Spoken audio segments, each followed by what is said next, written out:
All right, a couple of quick observations. I think one of the things, everybody's talking about property taxes, we're all talking about the budget. We should be mindful of the fact that today is the budget vote all across the state of New York for school districts. It's an incredibly important day, and if we are making any progress, hopefully a lot of our school districts' budget will pass today, because if not, we're going to be revisiting this issue in a number of different ways. Senator Klein said this, I'm going to repeat it. It's property taxes, property taxes, property taxes. And in looking at what are some of the priorities, I will offer a couple of observations on behalf of the conference, but my own thoughts as a rank-and-file legislator as well. And I'll start by complimenting the governor, in particular on your executive order number 17, which came out on April 27th.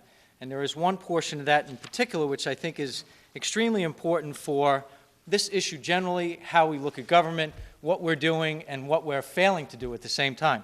Your executive order at the end said that all commissioners, all agencies, all departments have to review all regulations by the end of this year and determine whether or not there's a true cost or true benefit for any of these regulations. I would respectfully offer that that's a positive step forward, but I think it needs to go further. In that, I think, and we believe this as Republicans in the Senate, that you should sunset, and I know some people are going to say this is a crazy idea, but I think there's some inherent value in it. Sunset all regulations. Set a date certain, sunset all of them, unless there can be some demonstrable evidence that they really actually do something for the taxpayers, for students in school districts, people who are in small business, people who are in large business. It doesn't matter where you go, who you talk to, all of our constituents say the same thing. And when we talk about mandate relief, I listened to some of the points raised again by Senator Klein, and it's fascinating to stand here as just one legislator. So, I'm sorry, Senator, you're talking about the mandates, sunset them all, based on kind of an audit to determine how effective they've been?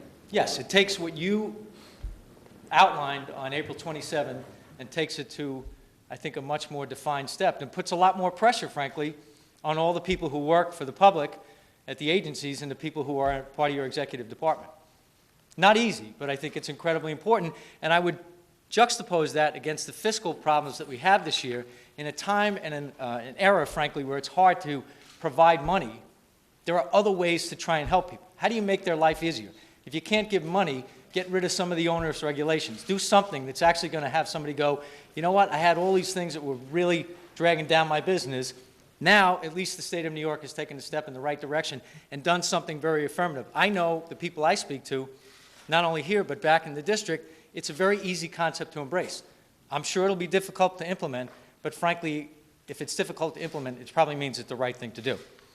On mandate relief. Are you saying all the regulations of all the executive agencies are repealed as of December 1st, 2009? Is that what your suggestion is?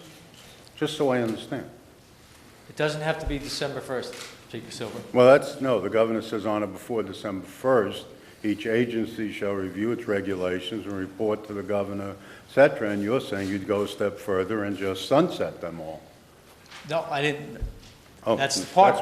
Part of it is you sunset the regulations unless they can come back and show all of you and all of us as legislators that there is some inherent value in what they're doing.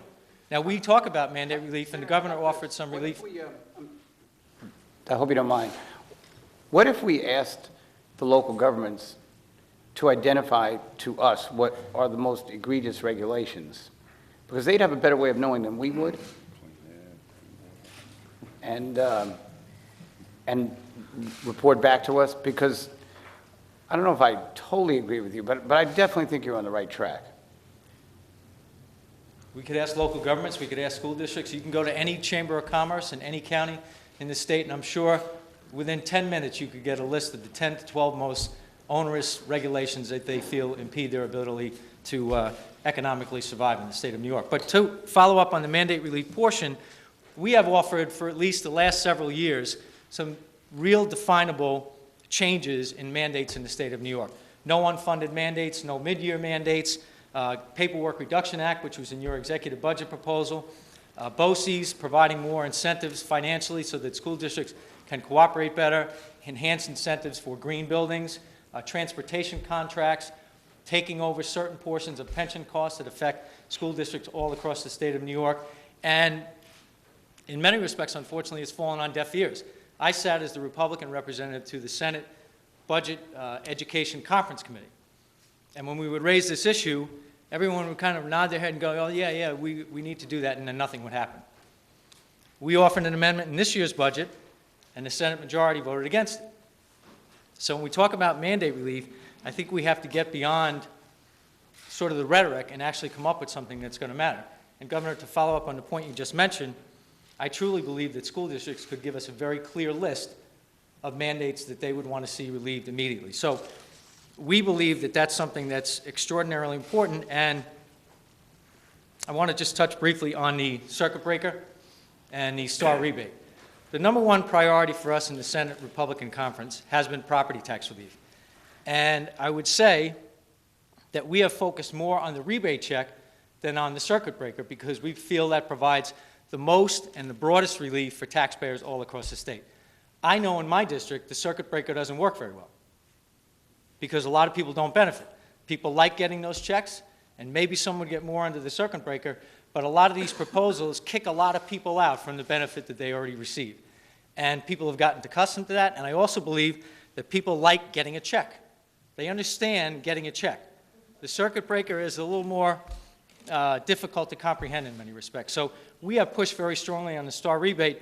I would only tell you that I have frustration, and I think all of us do to a degree, because when we were in the majority, this was the focal point of our negotiations. We did not leave the budget table until we had this resolved favorably. Our concern is that given what's going on, it's going to be very difficult to move forward and come up with the money. But in terms of priorities, the star rebate, we believe, should be the number one priority, and its reinstitution for all of the people of New York. Thank you, Senator. Thank you. Violate the